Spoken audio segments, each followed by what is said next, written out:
Avance, avance. C'est pour ça que je fais cette vidéo. Bon, fans de golf, bonjour. Donc, c'est un peu à cause des coups comme ça que j'ai réussi à faire ces derniers temps que je me suis dit quand même, faut que je refasse une vidéo parce que la dernière était quand même pas très optimiste, même si j'essaye de rester optimiste, pour donner un peu le contre-coup de cette vidéo où ça s'était pas super bien passé. Vous dire un petit peu comment j'aborde la chose pour pouvoir me remettre un petit peu dans le bain. Donc, on se retrouve au trou numéro 1 en espérant que ces 9 trous seront bien meilleurs que la dernière vidéo. Bon, donc ce trou numéro 1, j'aurais aimé vous emmener sur les autres 9 trous, mais aujourd'hui aujourd'hui il y a beaucoup de monde, il n'y a personne en ce moment, sauf aujourd'hui. Donc peut-être une autre fois, je vous ferai le 10 au 18.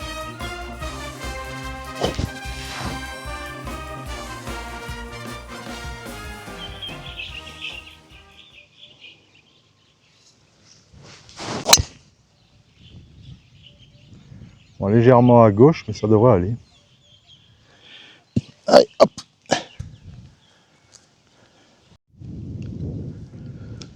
Bon, il me reste, on voit pas, je pense que vous voyez pas le drapeau. Le drapeau est juste à droite du palmier de droite. Il me reste 100 mètres. Moi, j'ai pris le 46.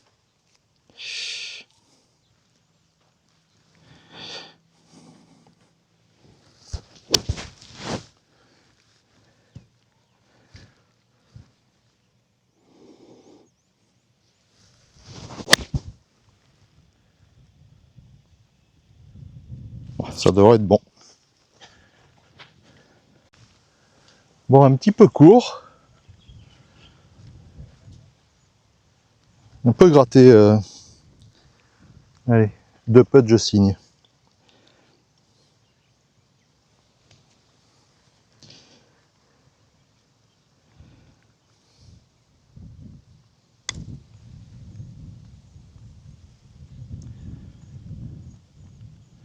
Ouais.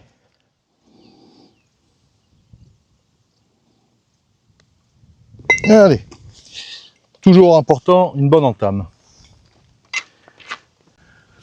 Bon, il fait très très chaud. Bon, je sais qu'en France, il fait très très chaud aussi, donc on est à égalité. Là, il y a beaucoup plus les 2 dernières... Enfin, beaucoup plus. On est en saison sèche, il a plu, ce qui n'est pas normal. Donc, ça fait du bien à la nature, ça fait du bien au golf. Mais là, on est reparti avec grosse chaleur et grand soleil. Allez, on se retrouve au trou numéro 2. Bon, donc, la semaine qui vient de passer, j'ai passé un cap. Toute ma vie de jeune garçon, je me suis toujours dit 60 ans c'est les vieux. Et cette semaine j'ai passé 60 ans. Donc je me suis fait petit cadeau d'anniversaire. Hein. J'ai acheté un sandwich, donc de la même série que ce que j'avais jusqu'à présent. Mon ancien avait 3 ans et je me rends compte qu'avec celui-là, je donne beaucoup plus de spin à la balle. J'ai acheté un nouveau shaft pour mon driver. Donc c'est un Tour Design. Voilà. Bon, rien de spécial, c'est un stiff. C'est censé... j'ai demandé à l'intelligence artificielle. C'est censé me procurer très peu de spin et me garder la balle très très basse. J'ai une tendance à monter les balles très très hautes. Et puis le troisième achat que j'ai fait, c'est au départ un achat un petit peu stupide. J'ai acheté un putter.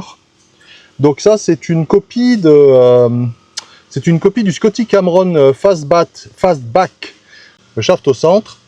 Donc, je l'ai joué hier.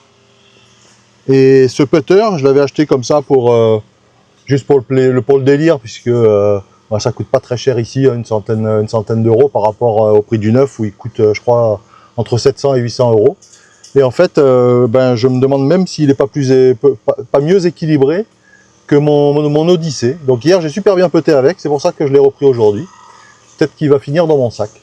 Voilà, 60 ans c'est fait, le temps passe vite, il faut bien profiter de nos journées golf. Allez, on se retrouve au départ du trou suivant.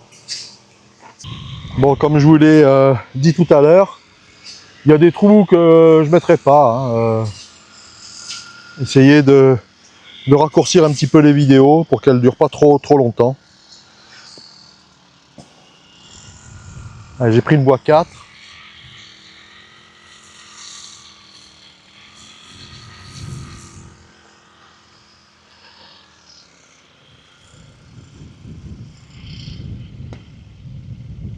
Ok, yeah.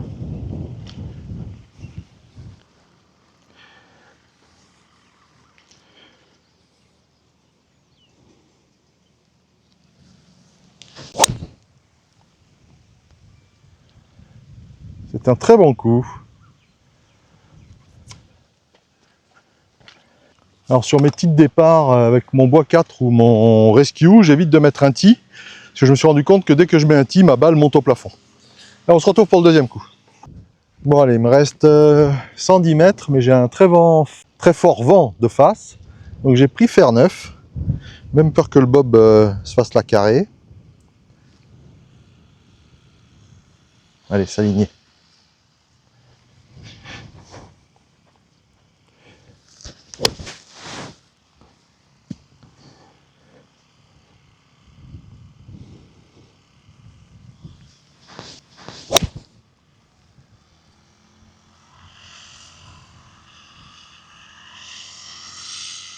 Bon, donc le premier point que je voulais aborder, dans cette tentative de retour un petit peu dans mon golf, je vais dire pas que dans mon swing, la première chose que je fais, qui est hyper importante, hein, je vous ai dit la dernière fois que j'avais donc une sciatique, c'est que tous les matins, j'ai la même routine. Hein. Donc tous les matins, c'est étirement. Facilement, j'ai ceux que m'avait donné le kiné à l'hôpital, et puis on trouve facilement quand même des kinés qui donnent des étirements à faire sur YouTube. Je suis un gros consommateur de YouTube, hein, vous le savez. Donc tous les matins, je fais mes étirements dans mes routines journalières. Donc quand je vais pas au golf, je vous ai dit que j'allais à la salle de sport. Et donc ce que j'ai attaqué, que je faisais plus trop, c'est j'essaye de faire pas mal d'abdos. Des étirements, je les fais tous les jours. Hein. Tous les matins, il n'y a pas un matin où je fais pas des étirements. Donc ça, c'est la première chose pour se remettre un peu en forme, se soigner le corps, et puis un petit peu quand même de muscu à la salle pour retrouver un peu de la vitesse de swing. Bon voilà typiquement une erreur que j'aime pas faire. En fait sur le deuxième coup je me retrouve entre deux clubs et je prends le plus fermé et en fait je fais pas le coup quoi. Donc du coup le bas du corps part trop tôt et je me retrouve avec une face de club ouverte. Donc c'est un mauvais coup. Ça fait partie des choses ça qu'il faut arriver à gérer. Vaut mieux être un peu long. J'ai pris mon 58. Il va vraiment falloir la faire pitcher entrée de green.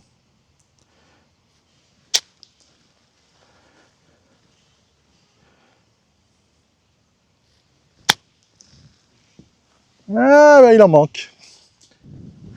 Bon ça c'est des erreurs, enfin bon. J'en ai toujours fait des erreurs comme ça, il n'y a rien de nouveau. Hein. Le tout c'est d'en faire moins qu'il y a 2 mois en arrière quand j'ai repris. Avoir un peu plus de consistance.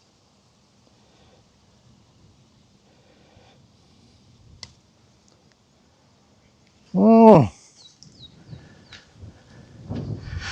Eh ben vilain bogey.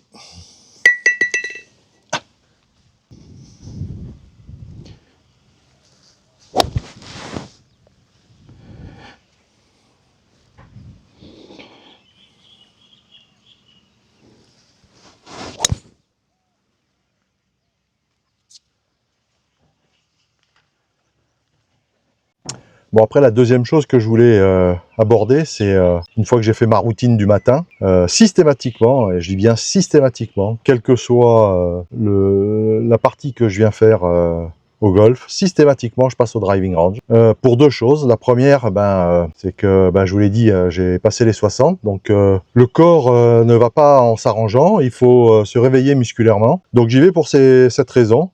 vraiment un réveil musculaire. J'attaque toujours ma séance de practice par des tout petits coups de wedge à 15 mètres, histoire de vraiment de réveiller, de faire un réveil musculaire. Et la deuxième chose pour laquelle j'aime beaucoup aller au practice avant d'aller jouer, c'est de se mettre en confiance. Alors je suis pas un adepte de faire du practice sur l'herbe, enfin en tout cas pas avant une partie de golf. Je suis un adepte du tapis pour vraiment se mettre dans les meilleures prédisposition pour attaquer au trou numéro 1. Maintenant, faire du practice sur l'herbe, je le fais. Si je viens travailler, je viens faire une séance de practice, je prends maximum 2 sauts de balle et là je bosse. Et là effectivement sur l'herbe, oui, c'est une bonne chose pour se retrouver dans les mêmes situations que quand on est sur le fairway ou dans le rough. Même avant une partie de compétition, pour moi l'idée c'est vraiment de se mettre en confiance. Voilà la deuxième chose que je mets en place pour récupérer un petit peu ce jeu de golf.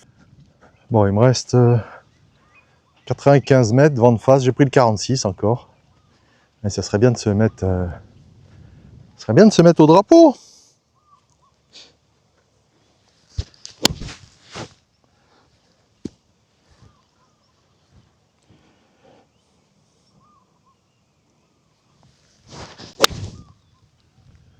Avance, avance. C'est pour ça que je fais cette vidéo. C'est pour les bons coups qui sont revenus.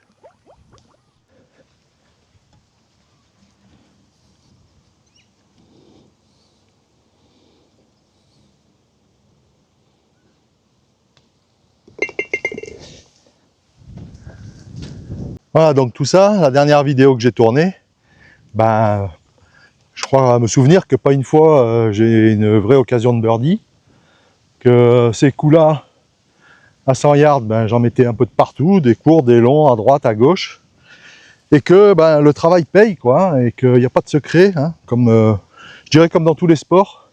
Comme dans tous les sports, le travail paye, et je pense qu'au golf, il faut encore plus travailler que... J'ai fait beaucoup de tennis, il faut plus travailler qu'au tennis. C'est vraiment un sport qui demande énormément, au niveau technique et physique aussi.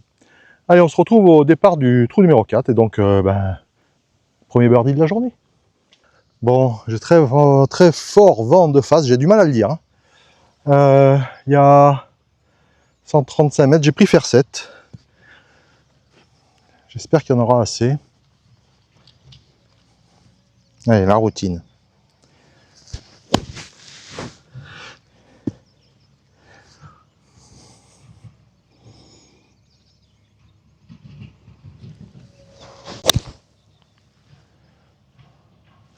C'est un coup magnifique.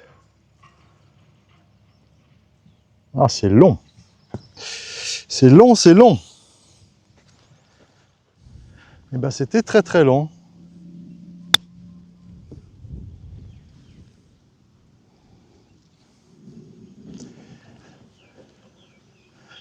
Et ça, c'est une belle approche. Je ne sais pas si ça se voit à la caméra, mais c'est tout en descente, tout tordu. Plutôt content de cette approche avec mon nouveau sandwich. Allez, ce putt pour sauver le par.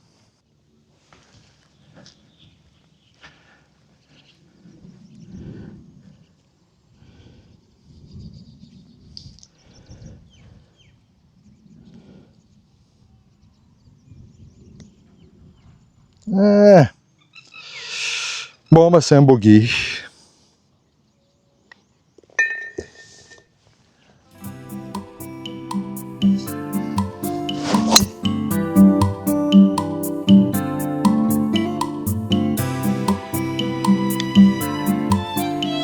Tourne, tourne.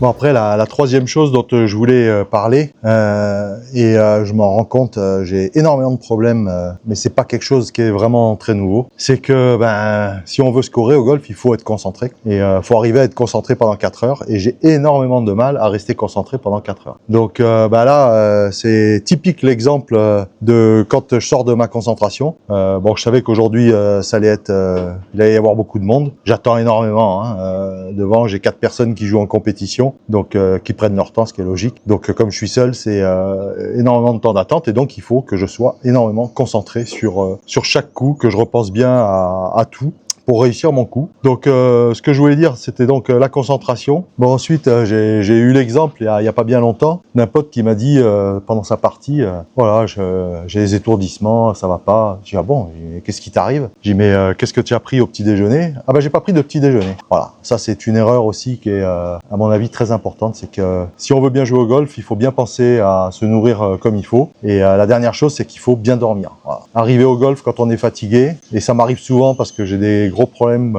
pour dormir. Si on dort mal, c'est pas compatible avec justement rester concentré 4 heures et physiquement être au top, puisqu'il faut être au top pour jouer au golf, à mon avis, pendant 18 ans.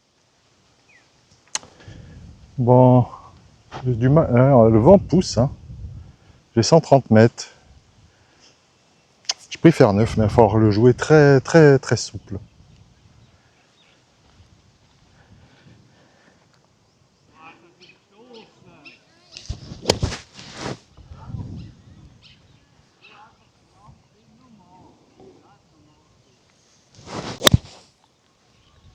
Est-ce qu'il y en a assez?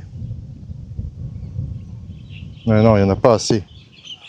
Bon, je fais juste un petit réajustement concernant la concentration. Quand je parle de concentration, c'est que pour moi, c'est hyper important d'avoir une routine et d'appliquer la même routine à chaque fois, sur chaque coup. C'est-à-dire qu'il faut une routine au putting, une routine au driving, dans les bunkers. Il faut toujours avoir la même routine, la respecter et surtout la faire, parce que je me suis surpris de temps en temps, j'ai la flemme, allez, je regarde pas la ligne de putt, c'est impossible de rentrer, autant jouer à l'euro-million, hein, au moins il y a quelque chose à gagner. Si on regarde pas sa ligne de putt, si on respecte pas la routine, je suis désolé, le golf, on est tous des amateurs et il n'y a rien d'acquis et tout est beaucoup trop difficile. Voilà, c'est le petit astérisque que je voulais faire concernant la concentration.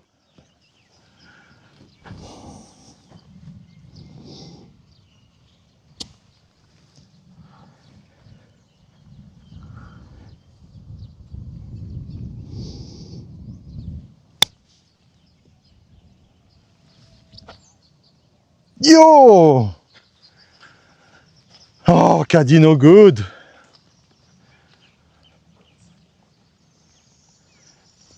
Give? Yes. Ah, you give me? Thank you very much. Bon, elle est gentille avec moi, ma cadette, elle m'a donné un putt de 10 cm. Quel bonheur!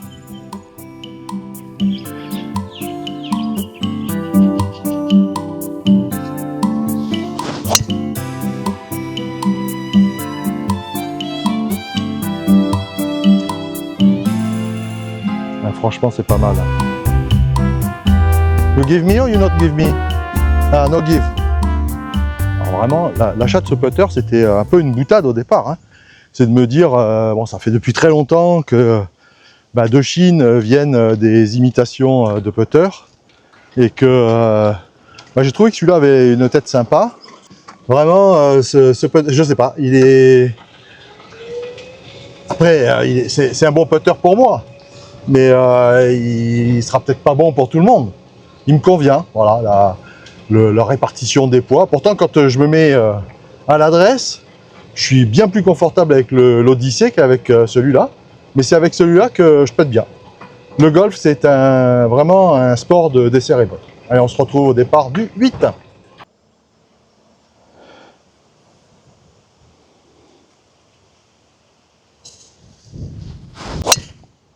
Ah non!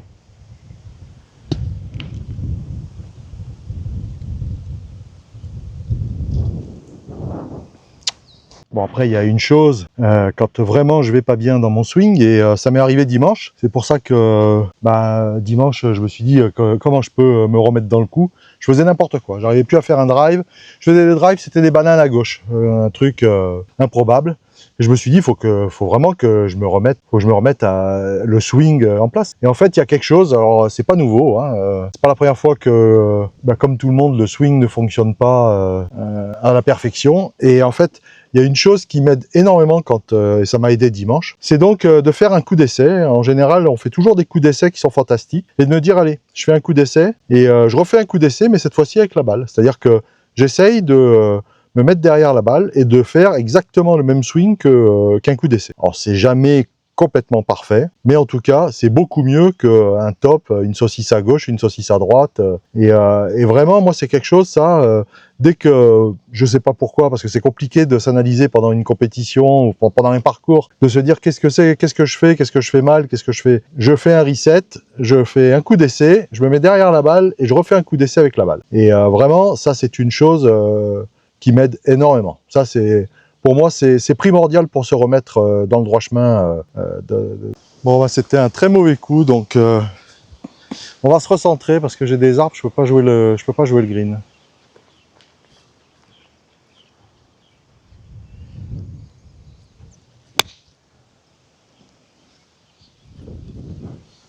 Bon, il me reste 120 mètres, j'ai pris fer neuf.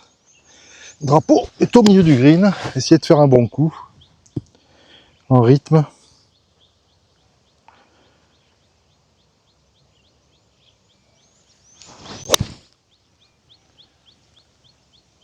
C'est un bon coup.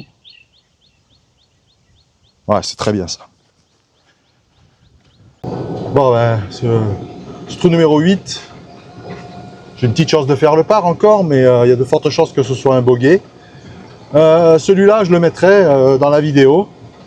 Je préfère enlever les trous où j'ai fait les pars.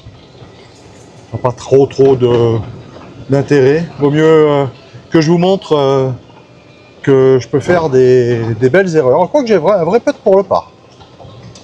Donc, savoir se recentrer, savoir perdre un coup, ça fait partie des choses qui sont primordiales à ce jeu. Et on se retrouve pour le putt du trou numéro 8. Allez, ça doit être légèrement à droite du trou. Ça monte un petit peu.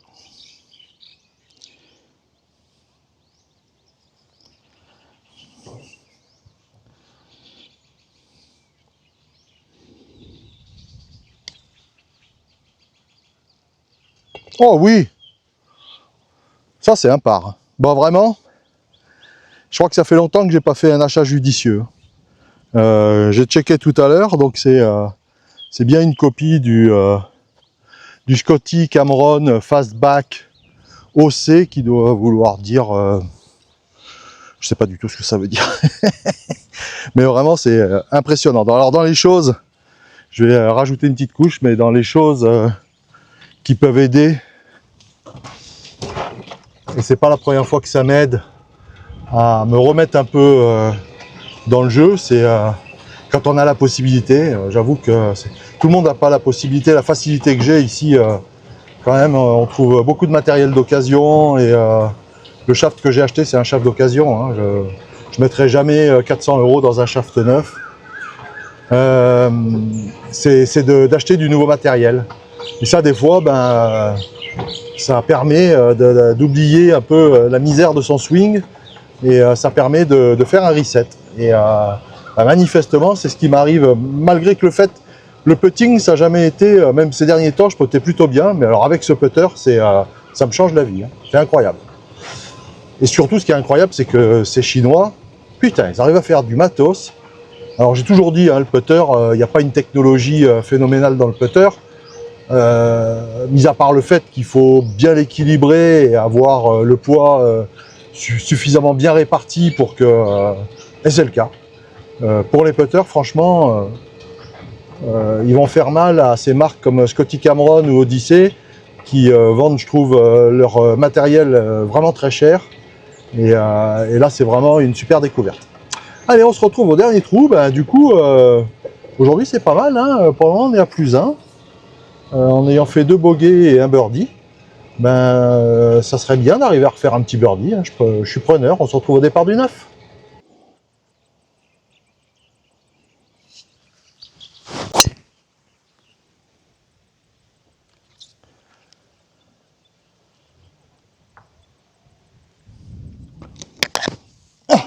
Bon, mais j'ai droppé avec un point de pénalité.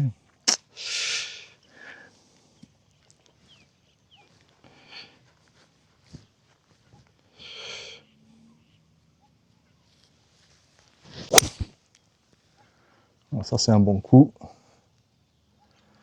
Mais malheureusement, c'était le 3e. La balle au pied d'un arbre, malheureusement. Bon après, la chose suivante qu'il faut faire, c'est le conseil que je donne à chaque fois que j'ai quelqu'un qui me demande un peu de l'aider, qui a des problèmes avec son swing, ou même moi, hein. C'est un problème, c'est quelque chose que j'applique à moi-même, la preuve, puisque j'en parle, et que je l'ai appliqué. Ben, le swing, pour moi, quand on est en dessous de 20 de handicap, peut-être même 25, le swing, on l'a.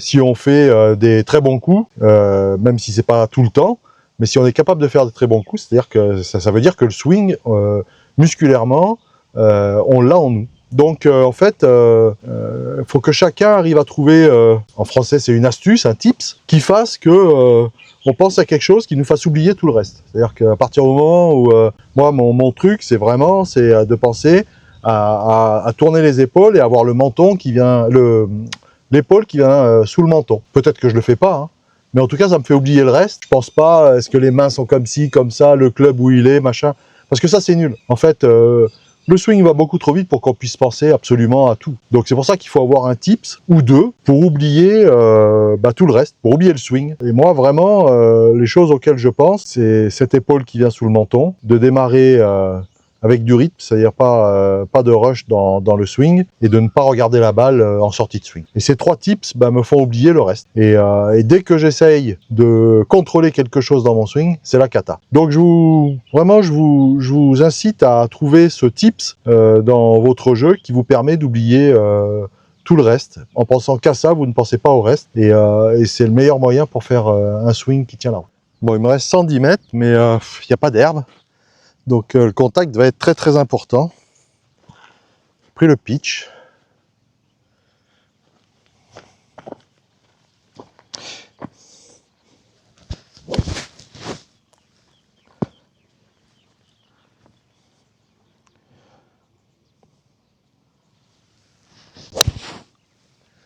Ah, c'est bien, mais c'est légèrement à gauche.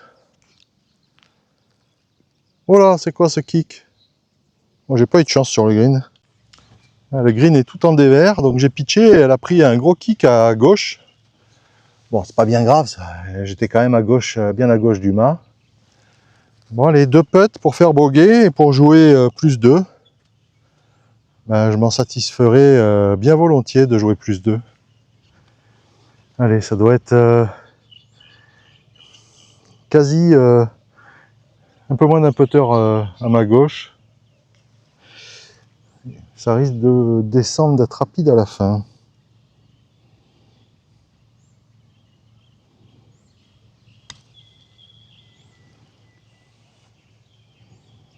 Oh, c'est bien. Franchement, j'ai une sécurité avec ce putter. J'ai même du mal à y croire.